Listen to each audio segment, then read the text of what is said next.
Tengo el gusto de dar paso a la cuarta conferencia de la Cumbre Amazónica. Les recordamos al público que pueden realizar sus preguntas por escrito a través de las tarjetas entregadas durante el ingreso al auditorio.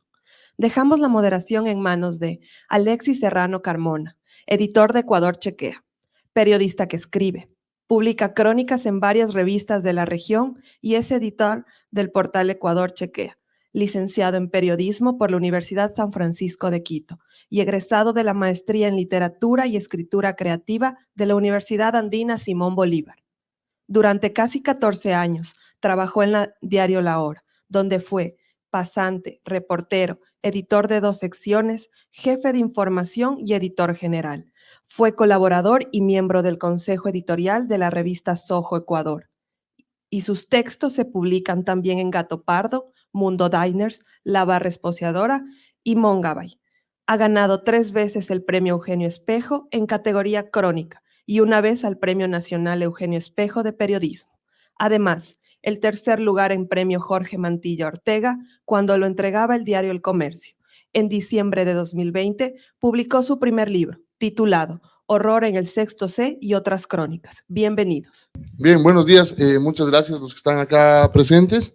La desinformación es un tema, creo yo, que no solamente va a estar muy fuerte, presente en la actualidad del periodismo y muchas otras ramas de la sociedad, sino en el futuro muchísimo más. La irrupción de las inteligencias artificiales, cada vez las redes que se van tejiendo con más fuerza y con más ímpetu hacia la desinformación, van a hacer que esta sea una discusión necesaria a futuro durante mucho tiempo, dentro del periodismo, decía, pero también dentro de la sociedad en general. Entonces, el tema que nos convoca es muy importante en ese sentido, porque la desinformación toca casi todos los temas, ¿no? Incluido el tema ambiental y en específico lo que nos convoca hoy acá en Puyo, que es el cambio climático, la desinformación y el cambio climático. Entonces, quiero dar paso a nuestra expositora de hoy. Ella va a hacer una conferencia de aproximadamente unos 15 minutos, según me ha explicado, y después habrá una ronda de preguntas en las que también podrá incluir el público sus propias preguntas, ¿no? Entonces, está aquí a mi lado María González Dionis. Ella es periodista especializada en ciencia y medio ambiente y forma parte del equipo de verificación de Neutral en España. Es periodista de CIA especializada en ciencia, medio ambiente. En Neutral se ha centrado en combatir la desinformación climática y desmentir bulos relacionados con ciencia y salud, entre otros temas. Estudió el grado de bioquímica en la Universidad Autónoma de Madrid y el máster de periodismo científico y comunicación de la ciencia en la Universidad Carlos III de Madrid. Además, ha trabajado en la sección de Ciencia y Medio Ambiente de la agencia EFE, la agencia SINC, y en la empresa especializada en comunicación científica Science. En los últimos años ha participado en charlas y talleres sobre verificación, como el debate Fact-Checking en Salud de la Asociación Española de Vacunología y Desinformación y Fake News, GenZ, e impartió un curso de verificación de bulos de cambio climático para la plataforma periodística Conectas. Su conferencia lleva el título de Cambio Climático y Desinformación. Muchas gracias, María, bienvenida a Ecuador, y pues te escuchamos. Pues muchas gracias por invitarme a esta cumbre y, bueno, no sé, tengo... ¿No está mi... Ya, ahorita va. Ya está. Vale. Ya mismo empiezo. Ahí va. Vale, ahí. Sí, pues como decía Alexis, yo soy periodista especializada en ciencia y medio ambiente y vengo del medio Neutral.es, que es un medio de verificación español. Y lo que voy a hablar aquí en esta conferencia es que os quiero explicar un poco de cómo es la desinformación sobre el cambio climático, por qué es importante que seamos conscientes de cómo está desinformación y cómo combatirla y cómo realmente la verificación. Pues bueno, en el frente tenemos, para luchar contra el cambio climático tenemos muchísimos frentes, ¿no? Tenemos la ciencia y la tecnología para generar conocimiento sobre a qué nos enfrentamos, cómo nos podemos enfrentar. Tenemos la política para implementar las medidas que necesitamos para generar esta sociedad, una sociedad sostenible. Las comunidades locales para implementar estas medidas más a nivel local. El activismo para presionar a los políticos.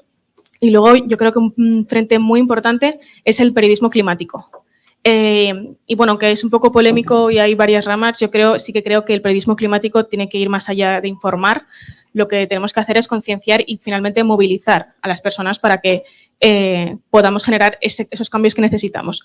Pero el periodismo climático, como todos sabemos, bueno, es algo muy complejo de comunicar el cambio climático porque son temas muy complejos y encima lo que nos hemos enfrentado es que además a la gente le cuesta mucho entender qué es el cambio climático, pero sobre todo sí está constantemente bombardeada con desinformación, cada vez más. Esa desinformación viene desde muchísimos canales, viene desde muchísimas de las redes sociales, por supuesto, Facebook, Instagram, por WhatsApp, algunos medios de comunicación, también de empresas cuyos intereses económicos chocan con esta lucha contra el cambio climático.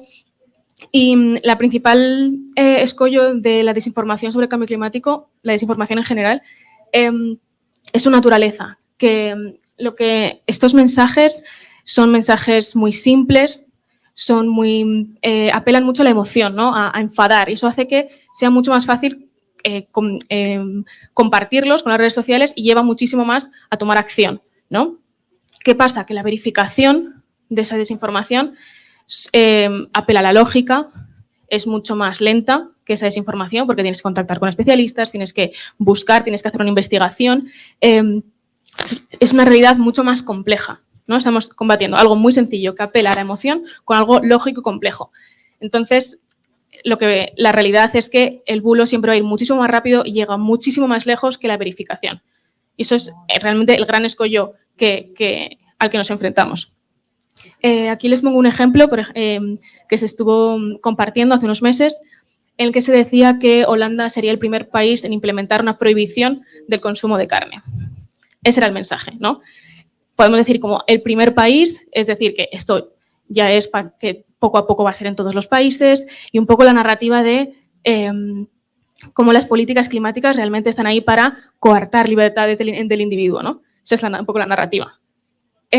¿Cuál es la realidad? La realidad pues era más compleja. Realmente era que en una pequeña ciudad de los Países Bajos habían hecho una restricción de la publicidad de algunos sectores, entre ellos la cárnica, en los espacios públicos.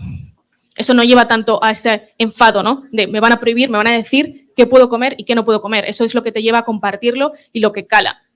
Sin embargo, pues la verificación, como es más compleja, tiene más matices, es más difícil que llegue y que la gente pues se lo crea.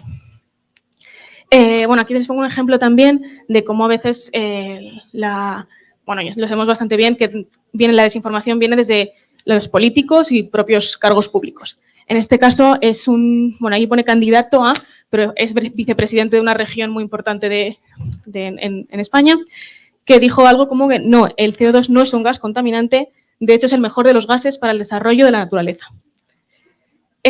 Claro, entonces, ¿cuál es esto? Esto es un mensaje muy sencillo, además lo haces de un altavoz, que es un cargo público en España. Sabemos que la realidad es mucho más compleja, que el CO2 es un gas importante en la naturaleza, pero bueno, sabemos todos que sí que es un gas contaminante y es muy difícil combatir a una persona que a lo mejor es votante o no votante, pero que ha visto este meeting y se queda con ese mensaje. Combatir esto realmente tiene que ser un artículo mucho más complicado y más complejo y que es mucho más difícil de llegar como altavoz, enfrentar a un altavoz que está en un cargo público. Os quiero decir algunos tipos de desinformación sobre cambio climático que nos hemos encontrado en nuestro trabajo. Hemos observado mucho mensajes que hablan de una exageración de los medios y de la ciencia, ¿no? Como que el cambio climático no es para tanto, que sí, que está haciendo un poco más de calor, pero ya está. O sea, en esos, por ejemplo, se compartieron mucho el año pasado, que eran como mapas de temperaturas en los que se decía, mira, en 1986 hacía el mismo calor, pero te ponían mapas verdes con un poco de sol, ¿no? Y mira, en 2022 estamos con las mismas temperaturas, pero te ponen mapas como naranjas, ¿no? Que apelan un poco ahí de cuidado del cambio climático, ¿no? Realmente están exagerando. La realidad es que eran de medios distintos, pero eso ya, este tipo de narrativa de que exageran los medios y la ciencia es una narrativa que cala muchísimo. Otra que hemos observado, la ridiculización de movimientos ecologistas, ¿no? O sea, realmente en este caso eran unas fotos en la ciudad española de Sevilla que decían que así habían dejado como llenas de basura la ciudad de Sevilla tras una protesta de unos jóvenes contra el cambio climático. Eso eran falsas, eran completamente falsas, pero realmente lo que están buscando es ridiculizar y al final menospreciar el mensaje, ¿no? De estos jóvenes no tienen ni idea, realmente son unos hipócritas, ¿no? De ese mensaje que a veces son un poco tontos, pero que lo que buscan es hacer menospreciar el mensaje tan importante que estaban haciendo en una protesta. Luego, bueno, otra cosa también que hemos observado es que además de estos bulos específicos que os decía, ¿no? De unos mapas o unos mensajes, unas fotos fuera de contexto, estamos viendo nuevas narrativas de desinformación. Lo que estamos viendo es que el negacionismo puro y duro de no existe el cambio climático cada vez es más residual porque, bueno, ya somos conscientes un poco de que ya estamos viendo las consecuencias, ¿no? Entonces, ya es cada vez más residual, pero pues bueno, se han tomado otras vías más alternativas y más sutiles, que son los que se llaman los climate delayers, retardistas en español, que lo que buscan es hacer retrasar la acción climática, ¿no? Por ejemplo, dicen, desde empresas muy contaminantes, pues a lo mejor en lugar de decir que ellos tienen que cambiar ciertas cosas, realmente dicen, vamos a redirigir la responsabilidad al individuo, ¿no? Es el individuo el que tiene que reciclar. Nosotros no tenemos que hacer nada. Otra de estas narrativas, pues a lo mejor señalar a países más contaminantes, que por supuesto sabemos que los países del norte global son los que más han contribuido al cambio climático, pero eso no significa que el resto de países también tengan que tomar unas medidas climáticas. Y luego está, por ejemplo, el tecnooptimismo, que es de mis favoritas, porque defiende un poco que realmente no tenemos que hacer nada ahora, porque una futura tecnología nos va a salvar a todos y no vamos a tener que reducir emisiones, nada. Que por supuesto sí que hay tecnologías que van a ayudar, ¿no? Pero ahora mismo no tenemos ninguna evidencia de que vaya a haber una futura tecnología. Es algo muy utópico y lo que busca es retrasar de nuevo la acción climática. Y lo peligroso de estas narrativas es que no parecen tan extremas como el negacionismo, ¿no? Que es el negacionismo, poca gente está diciendo que ya no existe un cambio climático. Estas van calando más porque parecen más razonables. Y la gente, pues, como no es tan extremo ni tan conspiranoico, puede calar muchísimo más. Ups.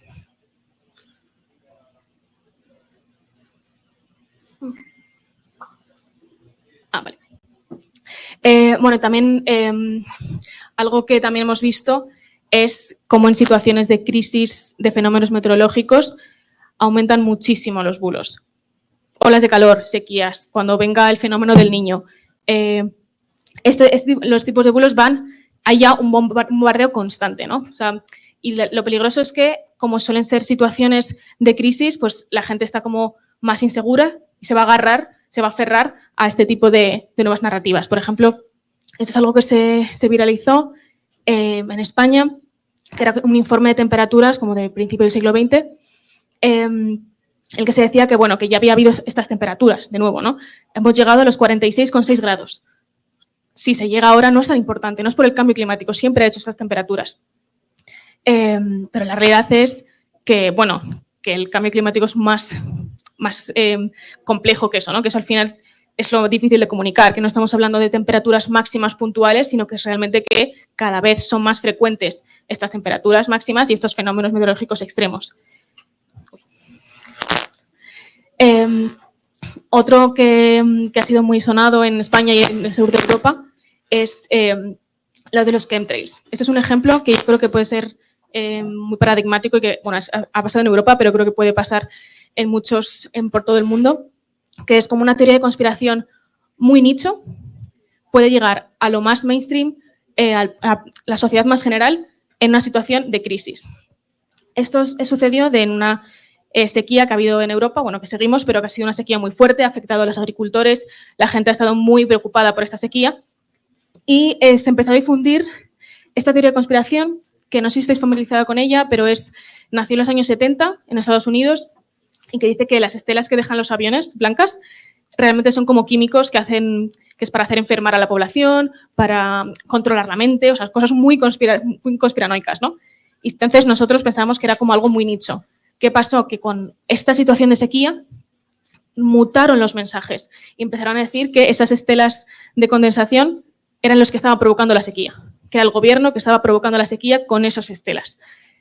Eso realmente empezó a calar bastante, llegó hasta el Congreso de los Diputados en España, uno de los diputados preguntó al gobierno por esto, y al final pues cala porque está en una situación la gente muy preocupada y es mucho más fácil quizás tener un culpable que es el gobierno, ¿no? Al que te puedes enfrentar, que puedes sacar a esa persona del gobierno y todo será bien, a algo mucho más complicado como es el cambio climático, que te sientes mucho más indefenso, que no controlas y que no sabes cómo... es un culpable más difuso, quizás, ¿no? Y yo creo que bueno, lo más importante que me gustaría incidir en esta charla es un poco que no menospreciemos estos bulos y estas teorías conspirativas muy locas. Por un lado, porque no sabemos cuánta gente puede creerse estos bulos. Hay mucha gente que está más desinformada del cambio climático de lo que creemos, ¿no? A veces vivimos una burbuja en la que pensamos que todo el mundo sabe unas cosas básicas del cambio climático y muchas veces no es así. Y son gente mucho más vulnerable a este tipo de bulos.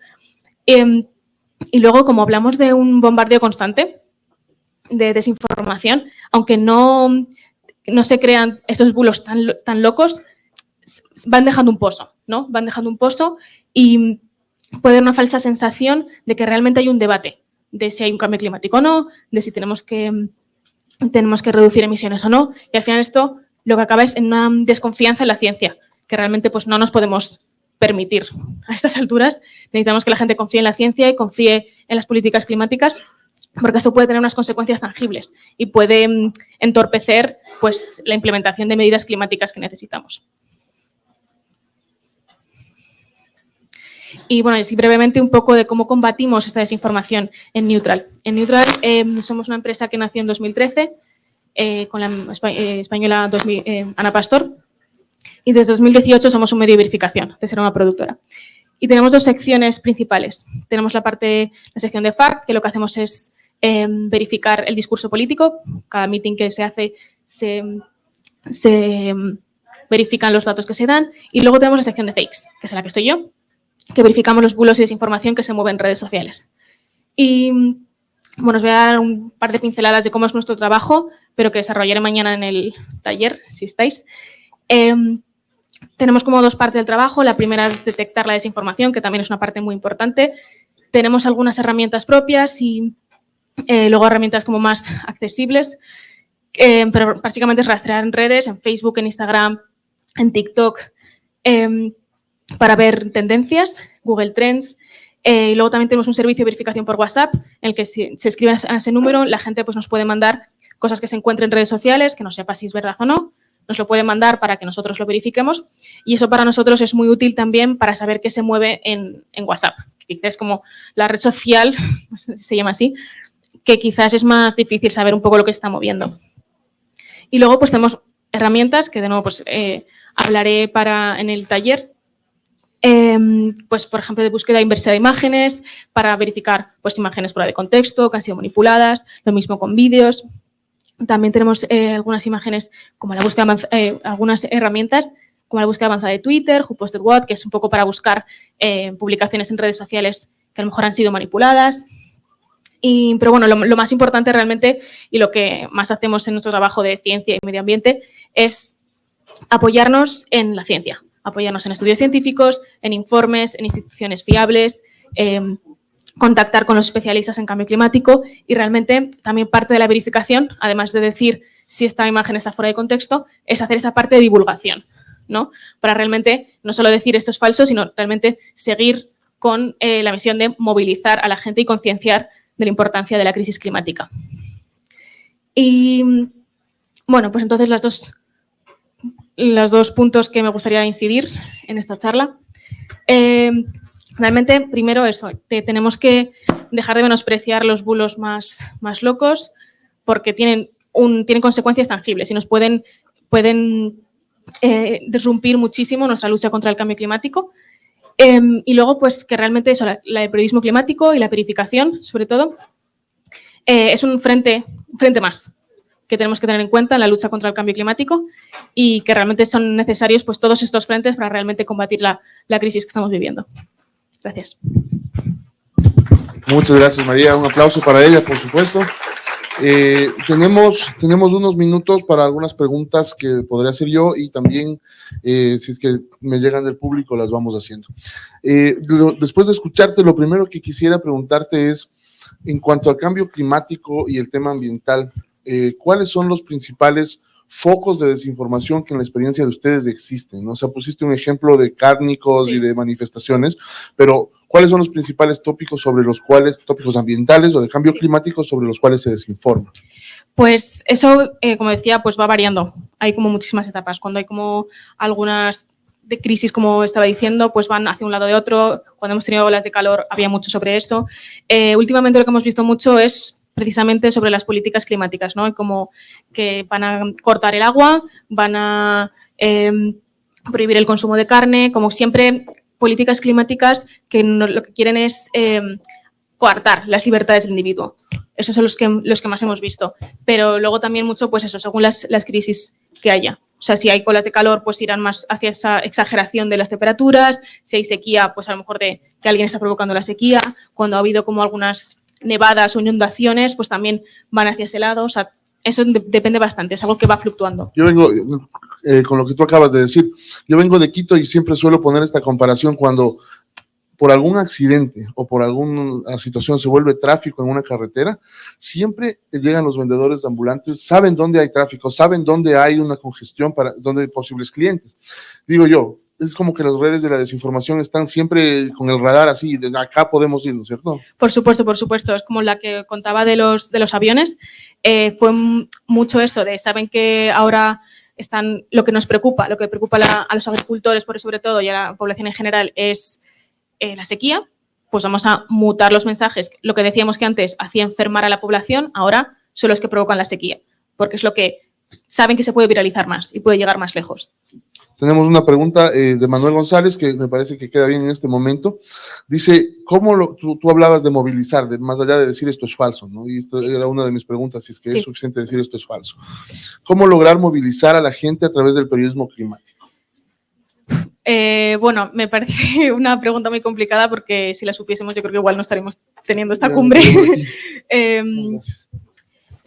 Bueno, en mi opinión, lo que he estado viendo, pues siempre se dice que quizás lo que puede movilizar más a la gente es, por un lado, pues no decir solo lo horrible que es, como datos y cosas de ciencia que igual no calan tanto. A lo mejor podemos hablar de soluciones que se está haciendo a favor, porque lo que se está viendo es como que el miedo realmente no moviliza tanto como pensábamos, ¿no? Antes siempre se decía un poco de, ponemos esta imagen de un oso polar en el Ártico, que todos estemos súper tristes y queramos combatir eso. Eso realmente hemos visto que no funciona y creo que ahora pues es tiempo de ir cambiando un poco la narrativa y hablar pues de soluciones, de cosas que sí que están haciendo, que realmente se están movilizando, vale, es un problema muy grave, pero estamos teniendo estas soluciones. Y además yo creo que moviliza mucho más cuando estamos hablando de cosas, de medidas a nivel local, ¿no? Cosas que se están haciendo en tu país, en tu región, que a lo mejor tú puedas participar y puedas ir viendo los cambios que se están haciendo. Ahora, una de las cosas que se nos complica, por ejemplo, a nosotros en Ecuador Chequea, es identificar quién está detrás de la desinformación. Es decir, podemos identificar hasta las cuentas, identificar y decir, tener una lista de estos son desinformadores sobre tales temas, pero es mucho más complicado, un paso más, ver quién está detrás. O sea, quién está detrás de la desinformación sobre el cambio climático, sobre la desinformación ambiental.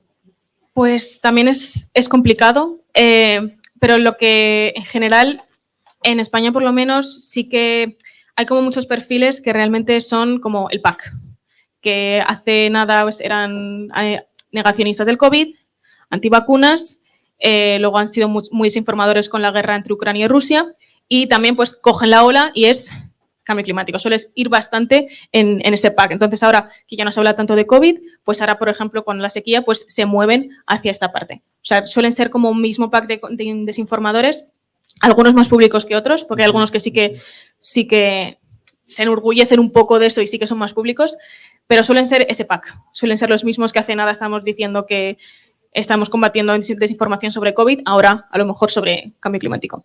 Tengo un montón de preguntas del público, así que voy a ir para que salgan las más posibles. Dice, Hablabas tú de que el bulo está mucho más lejos que la verificación. ¿Qué estrategias utilizan ustedes para conseguir que los datos verificados tengan un alcance mayor, que permitan atacar la desinformación? Bueno, pues yo creo que aún estamos en ello. O sea, creo que no es tan fácil. Por un lado, sí que tenemos, a la hora de redactar la verificación, pues que sea lo más accesible posible, aunque tengas tu parte, porque al final es una investigación que has hecho y tienes que ser muy transparente en las fuentes que has tenido y cómo ha sido el proceso. Sí que se puede hacer de una forma un poco más, un lenguaje accesible y que sea como de un vistazo puedas saber qué es lo falso y por qué. Y luego ya si hay gente que quiere ir más allá, pues que se lea el resto del artículo. Y luego, bueno, pues este ya no suele ser, ya no es mi parte del trabajo, es mis compañeros de redes sociales, por ejemplo, pues intentamos hacer muchos tipos de recursos, pues vídeos de TikTok, en Twitter, en Facebook, también tenemos algunos bulos ilustrados, que a lo mejor en una ilustración ya te dice cuál es el bulo y por qué es falso. También pues colaboramos con algunos programas de televisión. Pero bueno, la verdad es que yo creo que aún estamos en ello, porque no hemos dado aún con la fórmula perfecta para eso, la verdad. Creo que es más difícil de lo que pensamos. Esta es una pregunta filosófica. Dice, ¿se puede apelar a la emoción con la razón? Tú decías que son los tweets o los posts desinformadores son casi siempre a la emoción y muy simples. Dice, ¿se puede apelar a la emoción con la razón como forma de contrarrestar la desinformación? Creo que me encantaría decir que sí, pero yo con lo que estoy trabajando creo que no. Creo que es mucho más difícil porque realmente la emoción es complicado porque con la desinformación al final lo que se busca es un poco el enfado, ¿no? El buscar porque están enfadados, porque te están coartando las libertades o porque es algo mejor, algo gracioso. Creo que se podría, pero creo que es mucho más difícil hacerlo desde la razón. Creo que el enfado mueve muchísimo, desgraciadamente, y lo podemos ver también luego pues, en la política por donde se va alguna gente. El enfado mueve mucho y es complicado, yo creo que es la razón, la verdad. Pues eso es más un comentario. Dice, al no darse el consumo de carne, entiendo que es por el ejemplo que pusiste, al no darse el consumo de carne se dará una sobrepoblación de ganado vacuno, o acaso piensan esterilizarlo, es más como un comentario, ¿no? Sí, algo así, sí. Ajá, esta es un poco más general, pero quizás la podría responder. Dice, ¿cómo manejar las falsas noticias y así no permitir el desprestigio de una persona? ¿Cómo? No, creo que no entiendo. O sea, se refieren a bulos que pretenden afectar directamente a una persona. Es más general la pregunta. Sí. ¿Cómo combatirlos esos? Bueno, ya sí, eso sí que lo vemos bastante. Bueno, a veces no tanto desinformación, pero a lo mejor alguno de ciertos políticos, ¿no? Que se ataca mucho para, pues lo que decíamos, un poco de hacer menospreciar el mensaje y ridiculizar los movimientos ecologistas. También se hace a nivel de políticos. Por ejemplo, algunos que se han movido mucho en Europa siempre es ridiculizando a Greta Thunberg, por ejemplo, y para menospreciar su mensaje. Y bueno, la forma de combatirlos es igual que el resto de desinformación, ¿no? O sea, cada bombardeo que haya sobre esta persona, verificarlo y combatirlo. Ya, esta dice, estas campañas, bueno, esta ya como que la respondiste, estas campañas de desinformación en español vienen de algunos actores en particular. ¿Quiénes? ¿Qué intereses? Creo que ya hablamos del tema. Sí. Y esta última pregunta del público dice, ¿cómo se financia Neutral? Es una pregunta normalmente que siempre nos hacen. Bueno, pues como decía, se fundó en 2013 y Neutral es una productora, que tenemos varios documentales, como en Nevenka, La Casa Real. Eso es lo que da bastante. También colaboramos con medios de televisión.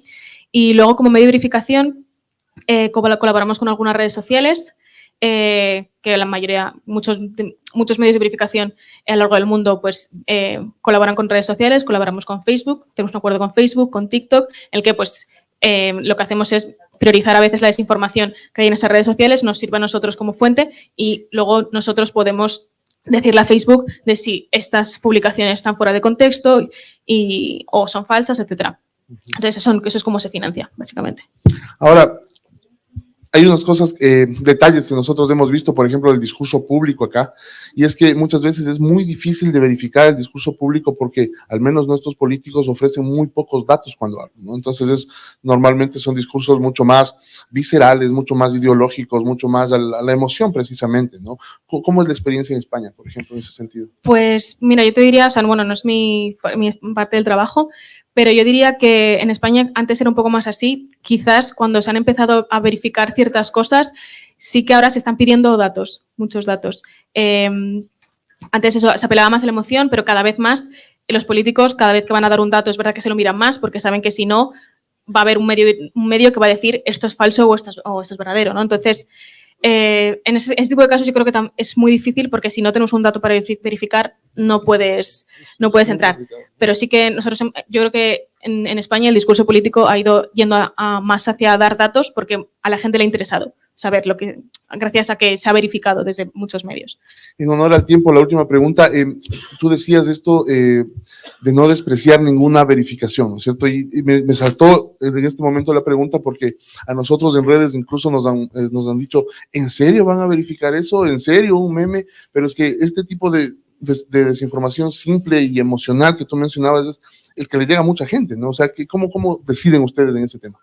¿Cómo decidimos cuándo? O sea, no menospreciar ningún post por simple que parezca. Claro, a ver, bueno, algo tienes que menospreciar por recursos y el tiempo que tienes, pero bueno, es que al final cuando estás en un medio de verificación vas viendo que algo que parece muy nicho, a lo mejor te vas a un grupo de Telegram o ciertas cuentas de Twitter, es verdad como que tú estás viendo que cala, ¿no? Aunque la sociedad en general no lo vean, tú que estás un poco en los fondos de las redes sociales, tú estás viendo que van calando, ¿no? Entonces, pues, no sé decirte muy bien, pero un poco pues, el trabajo vas viendo que puede tener un impacto. Por ejemplo, lo que decía de los aviones, que ese ha sido como uno de los más sonados ahora en España.